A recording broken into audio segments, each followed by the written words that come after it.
Published. His writing has been published in both Voices of the Street, which is the literary issue of Megaphone, as well as many times in Megaphone Magazine itself. So please welcome Kris.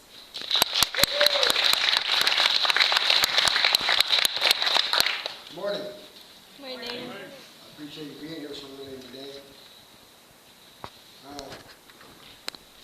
Back in February, I had a life choice I had to make, and it was a tough one to make, but it set me back, and I stopped writing for a long time. 3 months ago, I found out that one of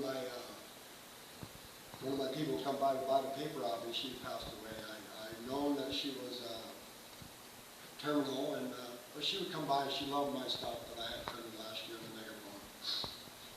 2 months ago, her mother came by, bought me a coffee, and let me know that she had passed on. And asked if I'd been doing any more writing, because she always came by, asked about my writing, and I had stopped.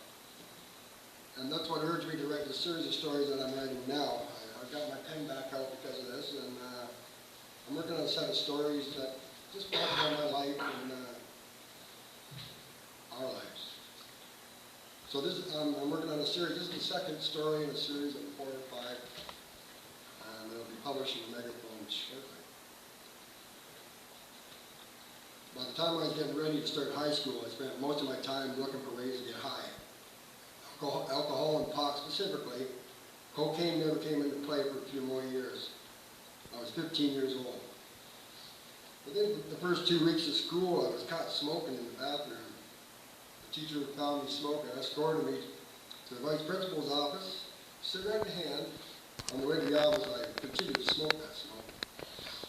To make a long story short, the vice principal, Keegan, he wanted to make an example of me, and he handed me a 3-day suspension.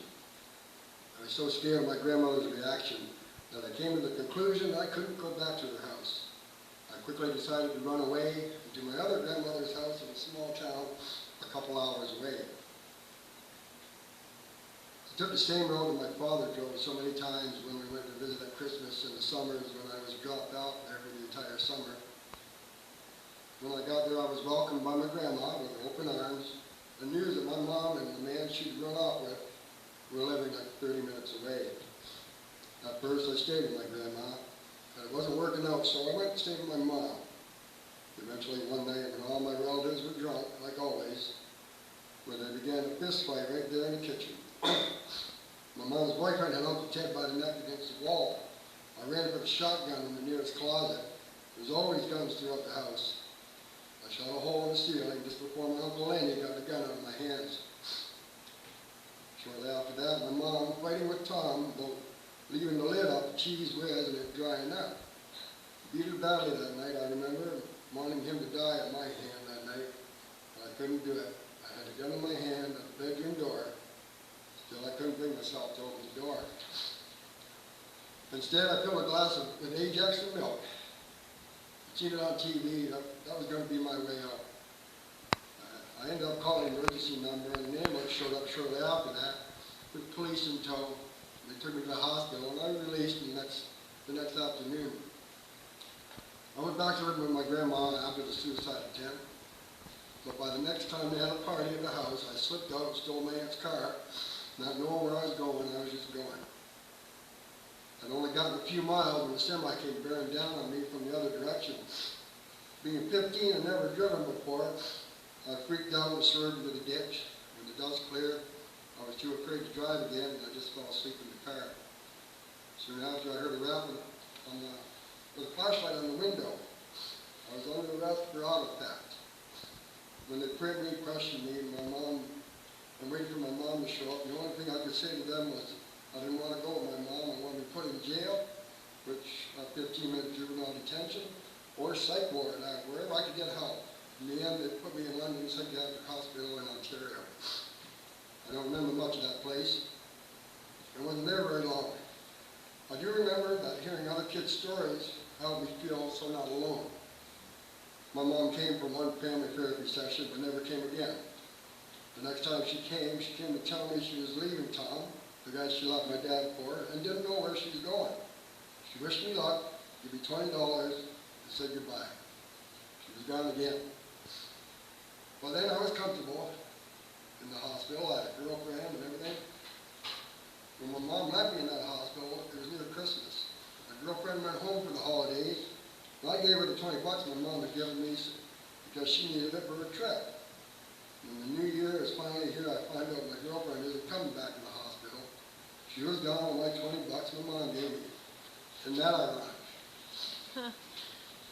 Deserted by my mom and girlfriend, this time twice in 2 years. I quickly found out through an escape attempt that I didn't need to escape. I could just sign myself out. I wasn't going to stay there in that hospital any longer. I went back to live with my grandmother, my brother and sister. I was 16 by now. After this adventure, I learned one thing: never let them see you sweat. It was to be my motto for years to come. I became hard. Until I became of age, 19 or so, I ran away many times, always to return a couple of months later. When I was sitting in Bundy and Rose basement sampling his dad's homemade wine, I was telling stories at the psych hospital. Bundy and the boys would tell me that I should write a book.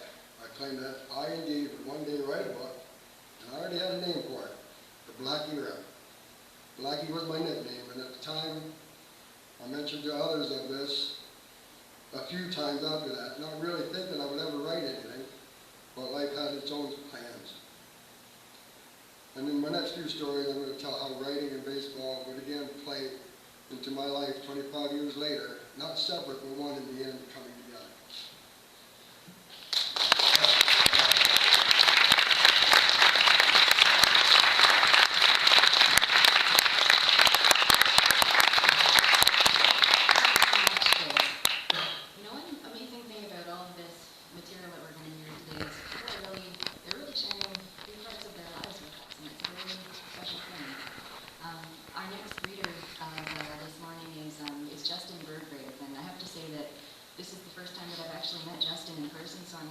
To meet him. I've been a fan of his writing for a long time. I've been editing his poetry for quite some time, and this is actually the first time that Justin is reading at an event at all, so very brave.